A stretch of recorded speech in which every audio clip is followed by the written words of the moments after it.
Okay, so we're going to mount the last two drawers in this drawer stack. It's a 5-drawer stack. They are tandem runners. So we're going to go over how we do that in our shop. This is one of the 2 drawer boxes that's going to go in. It's out of the case clamp. It needs to have the bottom stapled in.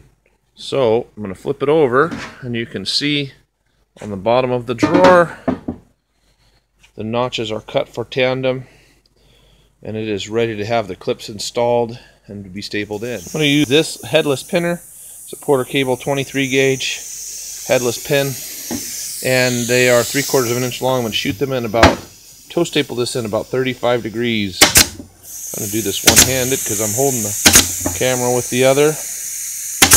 I'm going to do that all the way around the perimeter of the drawer. Being careful not to tip it too far because I don't want to shoot the nails out the side of the drawer box. Since this is 18mm plywood, if I do tip it too far, that's a possibility. So that's that part of it.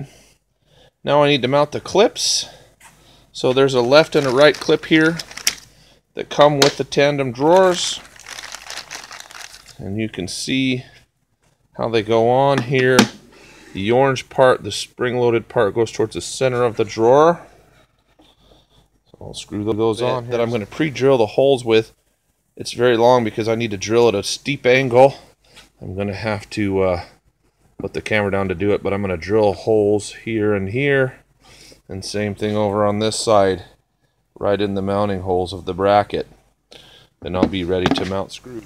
Okay, I've drilled the holes. Now I'm going to use another drill with a very long driver.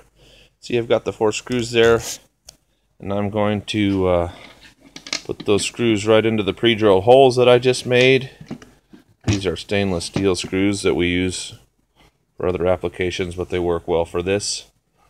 It's tricky doing this one-handed, but it's going to go just like that. Okay, I've got my tabs screwed in, the bottom of the drawer stapled in, so now I'm ready to drill the holes in the back of the drawer. So what I'm going to do is just set this in the cabinet on top of the glides.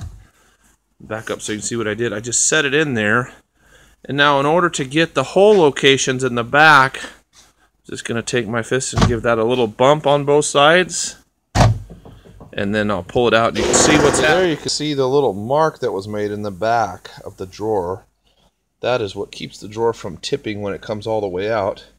I need to drill a hole for that.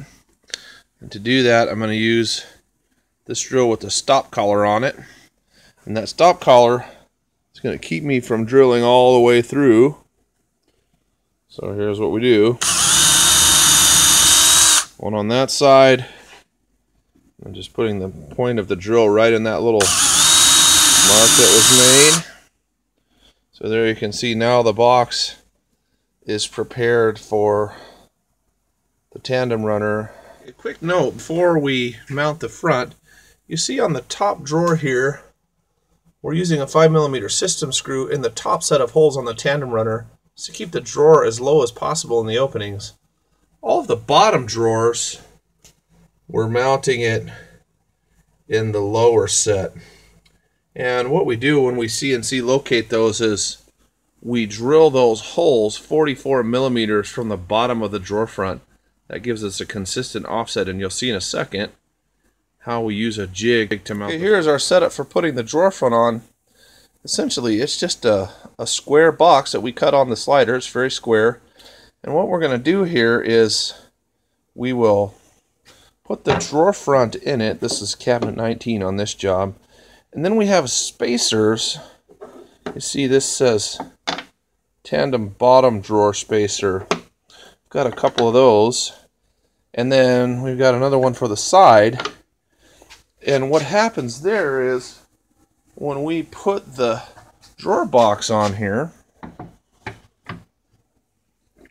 you can see what those spacers do is they set a set distance between the bottom of the drawer front and the bottom of the drawer box.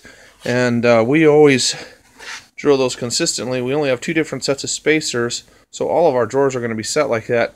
So what I'm going to do now is I'm going to take my countersink. Got a drill bit with the countersink on it. Need to make sure that this is all pushed in there. And then I'm going to drill a hole about 2 by 2 in. Countersink it nicely on both sides. It's a little dark in there, but okay. Then the last thing is, I've got an impact driver and I've got 2 1.25" screws here. So you can see I'm putting the screw on the impact driver. And then I usually screw the right one in first, and that's because the drawer box has a tendency to want to twist. So that's what we're going to do. Need to change my battery, but we'll take it. Okay, so there you can see I've driven the screw in. Now it's important to note, when we drive those screws in, we don't want to over sink them.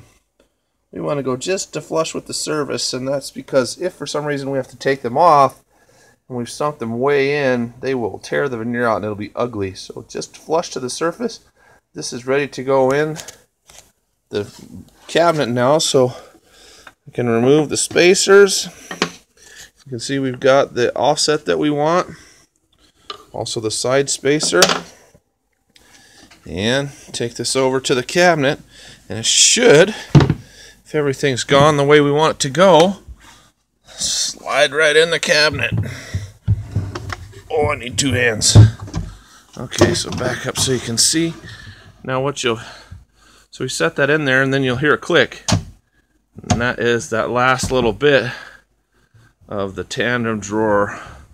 Now you see it slides out nicely, and it's got a nice soft closing action on it there. So we'll do the top one with a different spacer, and then we'll wrap this cabinet. Okay, so there's the finished product. It's a 5-drawer stack. It's hickory. It's actually got a hickory finished end on this particular drawer bank. So they're all tandem runners. So if you have any questions, you can email me. It's tedpancoast@att.net. And I'll try to respond to it, or you can post a comment below. If you like the video, make sure to subscribe to our channel. Thanks. Have a great day.